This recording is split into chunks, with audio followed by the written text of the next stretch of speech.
man yi may dégg nii. wala ñu tekkiwul. heureusement que man yi may dégg nii nit du ma jàkkaarloo ma ko. non duñu jàkkaarloo yow société wala ceeb lañ koy wax mais man ku ma jàkkaarloo wax mu lu mel nii mais sa waay. en tout cas les Sénégalais voilà tey taw c'est que nous devons dire aux Sénégalais ñu xam ko c'est que c'est en toute sincérité du politique du dara. du négation bu excessive. dafa am ay problèmes yoo xam ne mu ngi fii ñii fii lañ ko fekk seen posture bi ak ni ñu doxalee. mënu régler problème yi am nañ chantier bu rëy non il ne peut pas régler ça. parce que bokkul ci seen préoccupation dafa bokkul ci seen préoccupation. là c'est à Touba bii fii Touba la. bokkul ci seen préoccupation parce que je pense que un état qui est venu dans une période très critique maanaam nga ñëw ci jamono joo xam ne. yow amul secteur boo bàyyi. tey là où on devait attendre ces gens-là. c'est vraiment de tenir des réunions des rencontres sur ça.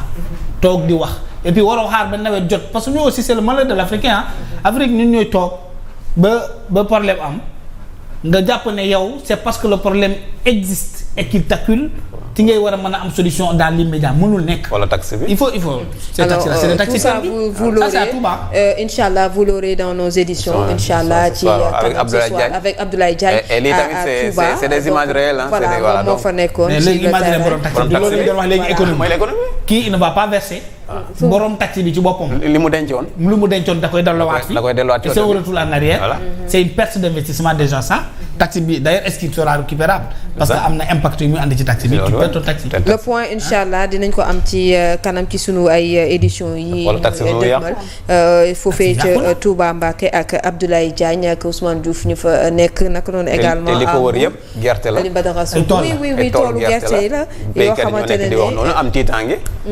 donc voilà donc moo tax waaw nañu bañ di réduire les choses à leurs plus simples expressions pensant que non parce que c'est beaucoup plus grand nous en tout cas ñun on voit grand et bu kenn yaakaar naa nit a ñu yónni ci plateau yi ñuy wax ñun lu ñuy wax suñu xalaat la ñuy wax parce que lu ñuy wax dañu ko dund doomu béykat lañu mais également dëkk ci dëkk bi xam dëkk bi wër dëkk bi toog dëkk ci quartier yi di waaw man Senzala laa yeewoo la mos a dëkk j'ai fait 20 ans là-bas donc kër yu ndox yi di am mun naa ko citer benn par benn parce que on le vit.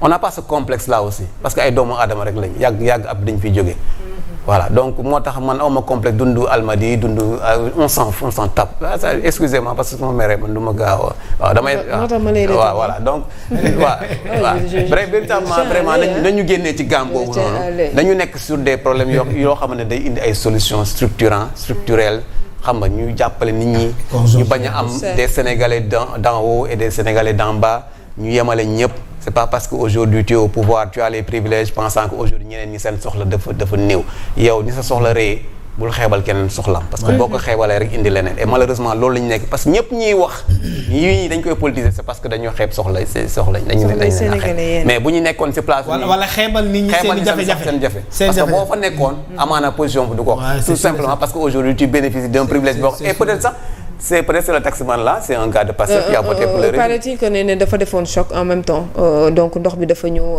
fekk si ko foofu noonu voilà mais choc la woon aussi ci boor bi mu nekkoon muy taximan mais tey à Touba à la radio tu entends que ay oto kii dafa daleen doon yóbbu voilà maintenant on n'est pas nihiliste aussi on est vraiment gis nañu li ñu def à Touba il y a eu des efforts ci lu bari mais yàqu nag parce que on a eu 2 bassins qui sont écroulés non nee nañ bassin du seen bassin nee du seen bassin. waaw je pense ministre loolu nee na bassin yi fi lañ ko fekk donc moo tax certainement peut-être travaux yi moom on va pas leur imputer cela parce que ñoom tabaxuñu bassin ba ñaari bassin la. état anticipation. waaw mais bon. boo ñëwee hérité des bassins au moins c'est un effort gouvernemental.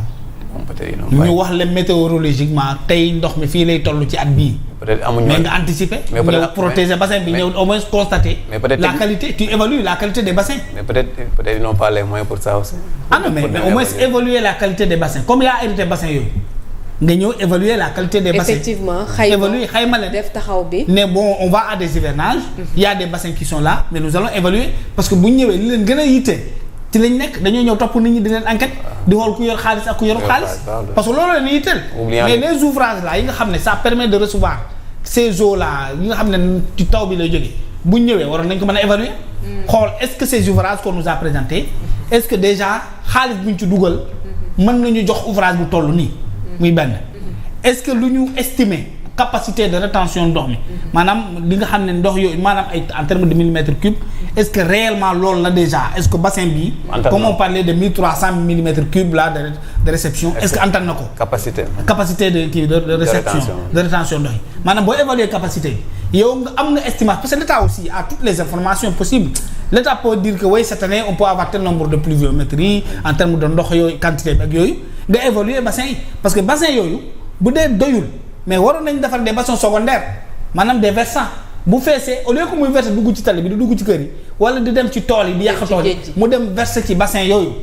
maanaam des bassins secondaires mais d'ailleurs même suñu maçon yi ci kër yi bu ñu defaree benn fosse dañuy defar fosse secondaire pour que bii bu feesee mu déverser ci beneen bi en attendant que gars yi ñëw dindi bi ainsi de suite bi continue mais ces bassins là qu'on nous a mis à Touba et alentour amuñu bassin secondaire amuñu kon bu feesee dafay déverser te bu déverser day yàq te loolu la ñu nekk nii di ko dund ni actuellement à Touba et c'est très compliqué c'est l'État qui est responsable en amont comme en aval de tout ce qui arriverait à sa population et à son pays loolu mooy dëgg et l'État c'est la continuité la responsabilité première am na ay actif ak passif foofu ba pare jàlla mi maanaam yow lu baax li nga nangu bu bonee nga naan déedéet ñel la te ñooñu defal nañu effort pour que li nga xam ne mën a nekk rek ay conséquences mu bañ fee am moo war a ñëw sukkandiku ci li fi am maanaam li nga xam ne c'est de l'existant ñu ñëw basé wu ci loolu. s'il faut améliorer ñu améliorer. s'il faut renforcer ñu renforcer mais s'il faut éliminer tout bon corriger s'il faut corriger aussi corriger.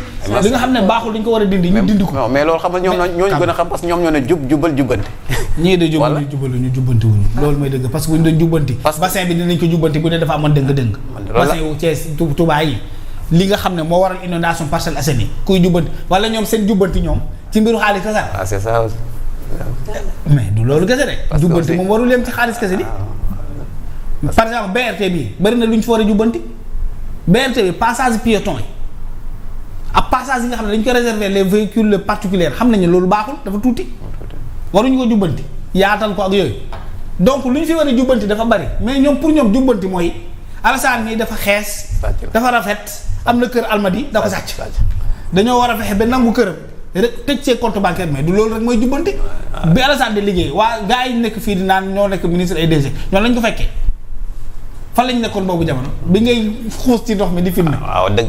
di jaay say reportage France 24 ay BC CNN ak yeneen donc fan lañ nekkoon. donc jubbanti warul yem ci xaalis kese. il faut da ngay jubbanti infrastructure yi nga xam ne baaxul wala dafa am yoo xam ne war nañ ko mën a améliorer. infrastructure yoo xam ne fu ñu nekk du foofu la ñu war a nekk nga corriger ko cette correction là war nañ ko mën a jàppee comme ni comme quelque chose de jubbanti wala de jubal. parce que tey da ngay xool ku mel ni ba boo demee à Thiaroye Jidda Thiaroye koy seen bassin souvent day indi ay mordom ay xale dañ fiy faral di lap. même bassin bi nekk fii nii xaw ma. il faut corriger. il faut corriger. faut déplacer parce que c'est pas la solution parce que aussi mënoo teg créer bassin boo xamante ne ñi la naan yeew yaa ngi ci biir après des fois nga dégg ñu ne la xale daanu na ci biir on a perdu beaucoup d'enfants. ci ñaari bassin zone de captage bi même zone de captage bi. même zone de captage. mais est-ce que xam nga ne du n'importe quoi pour avoir lieu ici te kenn du ko xam. waaw. c'est pas protégé. c'est pas protégé mais nit mën na fi am doomam dem sànni ko foofu dara du xew. kenn du ko xam mais am na ku ñu fa reyoon Grand Yoff ba sànni ko fa lañ ko fekk. l'imam la l'imam c'est ça fa lañ ko fekk ci bassin bi. bassin bi man saa yi ma ko rombee sama xel ci loolu lay dem est-ce que fii nit du fi am doom tàkk ko ak xeer bu diis bon peut-être sànni. waaw lu ne mën na fa xew. mais il faut des gardiens qui entourent. c'est pas éclairé. il y a l'insécurité totale. et puis l'insalubrité la preuve yooyu nekk biir CTO yëpp ma foofu la ñuy jógee. mais parcelle noonu mën a amee zone de captage bi parcelle di inondé zone de captage bi mooy lac bi nekk fii nii. mais lac boobu mën na recevoir des milliers et des milliers de mètres cubes d'eau. ça a été renforcé ça. te du ko impacté. parcelle gi parcelle ak géejawaay. wax dëgg yàlla warul inondé quoi. mais parcelle ndox boobu da ngay jël géej gi. xanaa boobu gën a jege. waaw bu géej gi de moo gën a jege sa zone de captage. voilà parcelle li ko dalee unité 15 ba Cambérène lépp géej la di. waaw mais nag loolu pour nga bënn fa aussi cette VDN là ça pose aussi un autre problème. mais d'où l'intérêt de planifier dans la planification c'est quoi donc l'intérêt de la planification.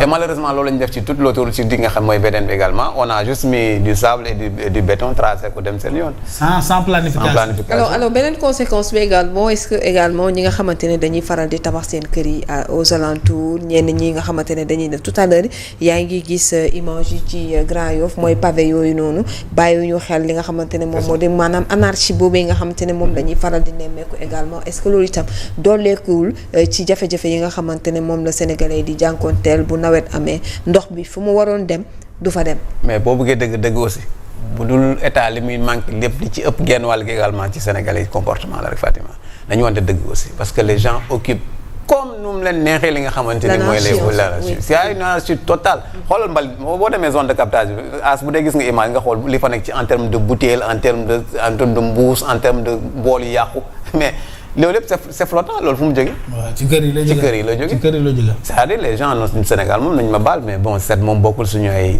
qualité quoi. voilà on est propre nii bu ñuy mën a sañse génn dem sañse mais setu ginaar waaw setu ginaar mais boo duggee ci biir kër yi la preuve ci bopp ko ñi sax léegi sax rek nii noonu sax nga gis jeeg bu génn sax di bale mbedd waaw ma tudd bareetul léegi de wala nga dem ci marché gis nit ñi xool demal ci marché yi ni nga xool bu nit ñi bu ñuy xëy guddi gi mu nii da nga gis waa Sonaged dañuy nettoyer ba mu set wecc mais nga su 8 heures jotee ba ñëw 18 heures doo tax xam ne kër gi non da nga yaakaar ne fii kenn mosu koo bale depuis 10 ans ki naan café sànni ki mouchoir sànni ki c'est-à-dire mbuus sànni boo paree yow daal xam nga la nga am boo ñu indi sa sac ak say bagage boo jaayee nga lemaat dem sa yoon ñëw ba ci mbalit bi sànni kopp bi ci wetu mbalit bi bañ ko dugal ci te day am sax am ñoo xam dañu am point normalisé damay bañ a tudd ñu yaakaar la bi dafa am ñoo xam dañu jege point normalisé c'est-à-dire digganteem ñoom seen fi ñuy jaayee ak point normalisé bi motu sax 10 mètres mais foofu la ñuy jaay bu ñu paree wàcc ko foofu yëpp dem seen yoon il faut que waa mais loolu ci nit la yow yaay jaay bërëb yaa fa nekk yaa xayti mu lay di kañ booy dem bagage yi nga fa indi mbalit bi mais dajal ko def ko ci benn mbuus nga yóbbu ça te prend même pas 5 minutes nga bale nettoyer loolu comportement individuel malheureusement ñun amuñu ko fii ku nekk yaa c'est le laisser aller pour ne pas dire de l'indiscipline caractérisée ci lu bëri ci ëpp ci ñun à commencer par man da ngay lekk sànni nit day nekk ci otom di dawal naan benn kanetam sànni ci mbedd bi il s'en fout voilà sa yoon newu ci mbeddum buur la mais loolu nag lii lay indi mbeddum buur moom moo indi yooyu lii lay ci biir en fait voilà donc canalisation yu fatt indi ay problèmes environnementaux et puis ay pas ñooy foo nii de di tamit mais dëkk bi amul xaalis tamit gars yi dañuy daa ngi fay de gis nga gars yi dañuy décompressé ñi doon dem piscine mënuñoo dem piscine kay piscine dox yéen dafa seer doo dem piscine naturelle bu ñëwee kay doo ci xéewalu c'est extraordinaire bon waxu taw daa diis de lii nag dañuy woowee adaptation dëgg-dëgg c'est dommage gis nga kër yi xoola déjà xoolal ki fenêtre baa nekk noonu ça veut dire que mur bi buy màbb rek ndox baa ngi ci biir kër gi et malheureusement bu fekkee xale buy nelaw wala liir buy nelaw boo xamante ne mënul boppam dara voilà maar rétal yi donc nañu góorgóorlu ci lii je pense que véritablement waaw ministre yi war nañu mën a gën a dégg ñu ñëw même bu dee benn kër la sax véritablement bu ñu ko man je m'imagine par exemple Ousmane Sonko il doit parler de ça qu'est-ce qu'il va dire non il va dire que c'est rien comparé à tous ces discours ci ndox ci inondation Dakar qu'est-ce qu'il va dire ils vont minimiser aussi simple que ça non mais nii neexu la wax de dafa am mbir yoo xam ne dinañ dal fii man dafa am ñaar yoo xam ne damay xalaat Ousmane Sonko moom bu ciy wax par exemple bu xale yi génnoon fii di manifester di yàq du toj lan lay wax quel discours il va tenir pour des jeunes là inondation qu'est-ce que le président de la République va dire ou le premier ministre Ousmane Sonko non mais attends ce discours ils n'osent même pas seen tirage bi c'est pas gratuit hein ils sont en train de réfléchir ils ont tous les techniciens pour tenir un discours qui rassure mais qu'est-ce qu'ils vont dire vaar yaa ngi leen di xaar qu'est-ce qu'il va dire quel discours ils vont tenir par rapport à ces inondations quel discours qu'est-ce qu'ils vont dire. daan nañu wax ne quel verbe ils ont le régime passé ay cuune lañ en fait par rapport à l'inondation yi nga xamante ne moom lañ doon di dund au Sénégal ñu koy gis mu nekkoon ay jafe-jafe yoo xamante ne askan wi ñu ngi ko doon di gis waaye tey jii également je pense que ne état continuité lañ ndax dégg nañ le président de la République bi mu demee fële nga xamante ne moo di ci mosquée omarienne kàddu yooyu nga xamante ne waxoon na ko jëmale ko ci le président sortant muy président Macky Sall. alors tey jii amaana xëy na bi ñuy wax dinañ xaar xool lu muy wax. du yomb de Alassane.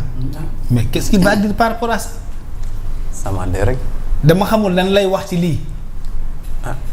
Quel sera ce technicien-là en communication qui va conseiller à ces gens-là, qui va leur donner peut-être des pistes de communication qui puissent contourner lu ñu wax yépp ba yegg si fii nii. mais non du yomb de. non mais ils ont dit qu'ils vont bâtir leur gouvernance par la vérité. Par là, ah, d'accord. Devoir de vérité. Mais vérité commence par reconnaître ses limites. Ah ouais. Parce qu'ils ont eu quand même 10 mois de. Ah ouais. Ils ont eu plus de 10 mois. Ça il faut être constant rek. parce que boo fi waxee curage loolu moo fi daan am di. moo fi daan am de. Barthélémy Dias il est le champion à ça gis nañu fi mu jël non attends au mois donné Bartha avait fait d'extraordinaires trucs par rapport au curage des caniveaux là à côté de l'État du Sénégal bu ñu fi waxee curage fii loolu ngeen fi fekk. xam nga ñii di sangu nii. ñu ngi foofu peut-être mais ils mettent en péril leur vie sax peut-être parce que ndox bi également. sans rendre compte en fait parce que ndox. parce que déjà ndox yi foos yi mi ngi ci biir. voilà ñun parfois Sénégal loolu mooy sunu chat actuellement les réseaux sociaux. parce que bëgg na nit ñi di ñu xool ci réseaux sociaux yi di reetaan ñu extraordinaire comprendre nañ li ñuy def ñu ngi mettre en vie. en danger leur vie en quelque sorte en fait. ak bët nu mu fragile ngay dugg ci ndox mi. c'est ça et puis bu nga koy jëlee yeneen feebar yoo xamante ne da ngay wàll ñeneen toute la communauté moo tax ñuy faral gis aujourd'hui épidémie yu bëri. kii de moom borom sikkin bu gudd bi. moo tax nit ñi kenn wératu donc voilà. c'est compliqué mais il faut devoir de vérité langage compliqué avec xam nga aussi gouverner aussi il faut être simple dans la vie moi j'aime bien la simplicité quoi. loolu dafay fekk waxoo lu bari. gis nga ñii. mais fu mu toll nii ils sont bloqués. mais même boo waxee lu bari su fekkee li nga wax lu bari yëpp daanaka lépp poubelle la jëm mais nangu ko. nga naan damaa juumoon. affaire yi c'est pas facile ah. mais finalement c'est très compliqué quoi on comprend que c'est compliqué. mais c'est pas aussi simple que ça. c'est pas aussi simple parce que on n'était pas aux affaires. aux affaires ah oui. xam nga nag opposition dafa yomb opposition amul ko gën a yomb. nga xëpp ci kaan yi. voilà waaye wax nga xëpp ci kaan yi et puis indi ay solution nga ne waaye man su ma ñëwee en 2-3 mois mun naa ko régler mais après boo ñëwee dans la réalité des choses après doo bëgg kenn ku wax li gars yi di wax ku aj du bëgg kenn ku teen mais nag forcément nit ñi dañuy teen. c'est pas facile parce que la ñu aj moomuñu ko sénégalais boo ko bokk donc lu ñëpp bokk cëru ku ne ma nga ca. te donc loolu moo tax booy wax tega boo demee ne lii laa doon def wala lii laa boo ko mënulee da nga ñëw amal humilité taxaw ne sénégalais man de di ma ko foogee woon demeewul noonu wala gafaga la ma yaakaaroon ci xaalis jotuma ko moo tax lii ak lii et puis voilà. les gens et puis tu assumes et puis en toute responsabilité. Ah oui. Et puis les gens se préparent en conséquence. ñu xam ne kon comme noonu la. et puis on prend notre... après voilà lu golo xam boo dee doomam. on assume. on ne pensait pas que c'était si facile que ça. mais munoo ñëw taxaw après. mais l'autre là commencé d'ailleurs le ministre de l'hydraulique là nee na mbir yi ñun kese on ne peut pas régler le problème Cheikh Tidiane il a tenu un discours comme ça par rapport à Touba. nee na mbir yi du ñun il a même invité aux jeunes là quand même de s'organiser en association et de soutenir l'État du Sénégal. C'est des discours acceptables. Mais après tout ce que vous avez dit, revenir ici dire nit ñi wax nit ñi man duma leen ko baal parce que ñii man ci solution laa leen di xaaree ñooñu woon livre solution ñoo wax ne nit ñi ñoo aay ñoo xareñ waa ji dem nañu ba wooyee ko sell ki nee nañu messi la nee nañu c'est un don divin mais attends cette compétence là nekk ci waa ji xanaa mais c'est le temps de l'appliquer.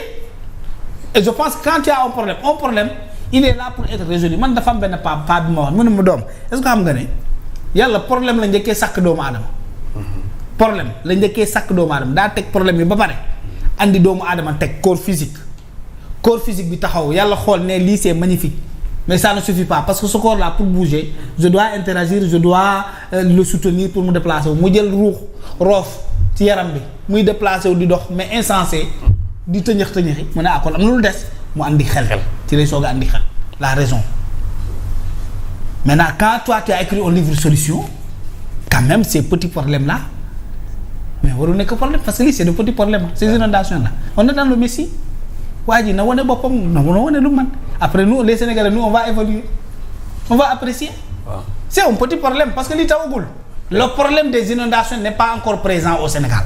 lii de moom bu ci leneen doole. li ñëwagul de lii premier taw la lii et puis man j'ai observé la pluie à Dakar observé naa li ma xam ci taw fi ma dëkk il est de Kolda il connaît comment il pleut à Kolda. Kolda des cordes kay. li ma xam ci taw bu tawee fii. Kolda c'est Ziguinchor.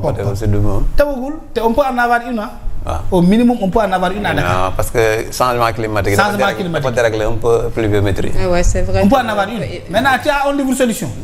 El Malick ñu ne mu ne boo tijjee benn livre problème mu Sénégal yépp dina lijjantiku ci benn page boobu ci livre solution mais lu ñuy xaar ah non mais fii kenn solution évacuer les eaux yi nga xamante ne moo nekk ci biir këru nit yi. am na ñoo xamante ne ils ont non loolu moom c'était de la politique. c'est de la politique parce que on est au 4e plan.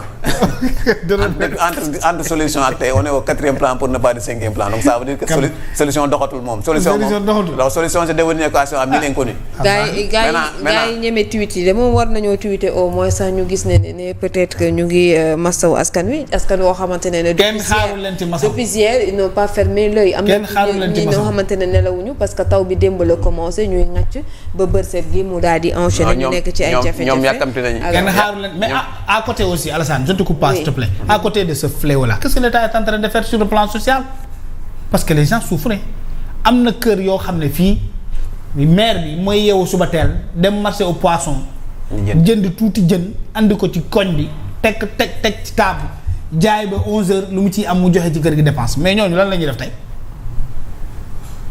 am na ñoo xam ne ay glace la ñu yor di ci def ndox di jaay ba 11h 12h ñibbi si ci kër gi dem dugg ji. di jënd mais qu'est-ce qu'ils vont devenir ces gens-là avec ce que nous voyons là dans nos quartiers.